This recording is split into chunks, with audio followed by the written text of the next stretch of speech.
Your goddess has no dominion here. Sivako, people! Take a deep breath of that Pandoran air, because after what we've just seen, you're going to need it. The first trailer for Avatar: Fire and Ash has officially dropped, and I am still processing the sheer scale and audacity of what James Cameron is putting on screen. We knew it would be beautiful, we knew it would be epic, but I don't think any of us were prepared for how complex and confrontational this film looks. This isn't just a sequel, it feels like a fundamental shift in the saga.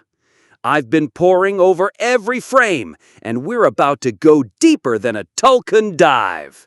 Let's break it down.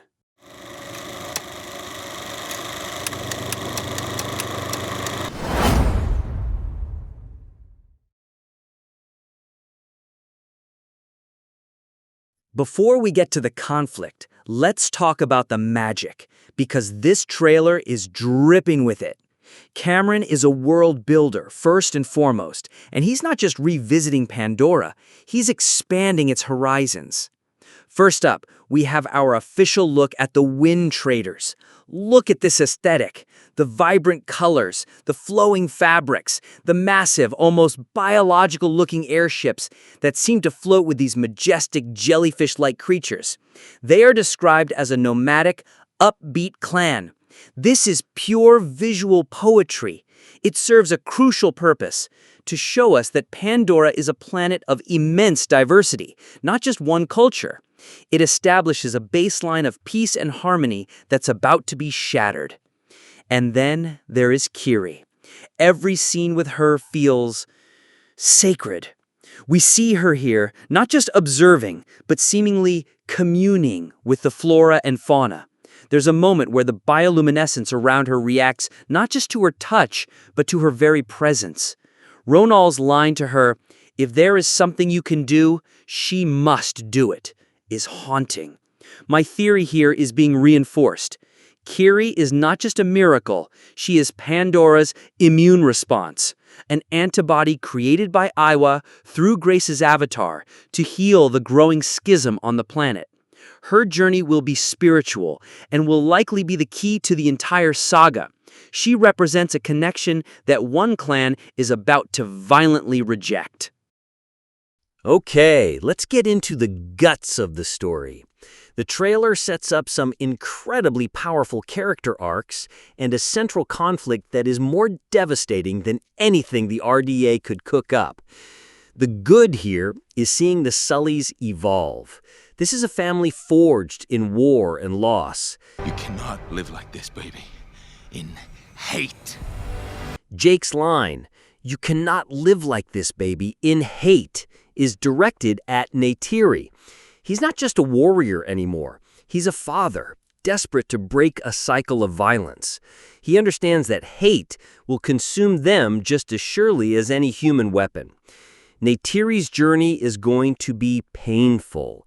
She's channeling her grief over Neteyam into rage, which is understandable. But as we'll see, she's about to come face to face with a mirror image of that rage, and she won't like what she sees. And look at this! This isn't just a cool design. This is a statement of identity. He has been accepted. He belongs. This makes his inevitable confrontation with Quaritch even more tragic. Will he be the bridge between worlds, or a casualty torn apart by them? And now for the bads, or, more accurately, the tragic. Meet the Metkayina clan, the Ash people. Living in these desolate, fiery volcanic regions, they are a terrifying force. Look at their design, the use of obsidian and bone, the muted gray-toned skin, and most importantly, what's missing? Their neural ponytails. They have physically and spiritually severed their connection to Eywa. Varang, their leader, played by Una Chaplin, is positioned as a dark reflection of Neytiri. She's a matriarch who also suffered a great loss, a volcanic eruption that likely destroyed their home, the equivalent of their home tree. But instead of maintaining faith, she chose resentment. Your goddess has no dominion here. Her line, "Your goddess has no dominion here," is bone-chilling. It's not just a threat. It's a declaration of atheism in a world where God is demonstrably real. This is why they are so dangerous. They have nothing left to lose and no one to answer to. This is a Navi's civil war. And who is stoking these flames? Colonel Quaritch. He's smarter now. He's not just using brute force. He's using ideology. By aligning with the Ash people, he's found a way to turn Pandora against itself. This is an insidious, brilliant strategy. It's psychological warfare, and it is far more dangerous than any fleet of amp suits. So, after all that, what are my final thoughts? This trailer has me completely hooked on a level Way of Water didn't quite manage beforehand. The first two films were about an external threat. This is an internal one. It's not just about fighting the sky people anymore. It's about internal conflict, ideology, and what happens when different parts of the same culture go to war. My one small worry is balancing all of these new characters and plot lines. But if there's one thing James Cameron has proven, it's that he knows how to handle an epic. We see glimpses of huge battles, Kiri fighting Varang, and even Spider in peril once again.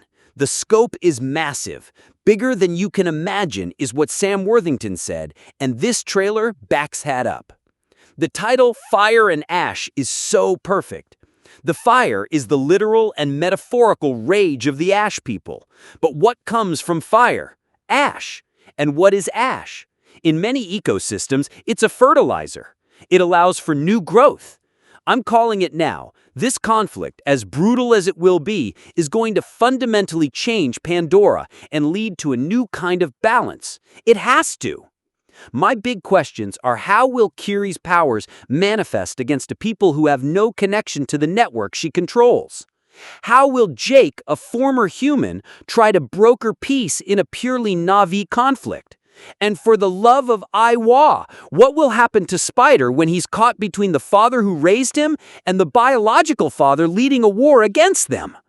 The visual splendor is a given, but the thematic resonance here, faith versus nihilism, unity versus division, healing versus hate, that is what's going to make this film a true event.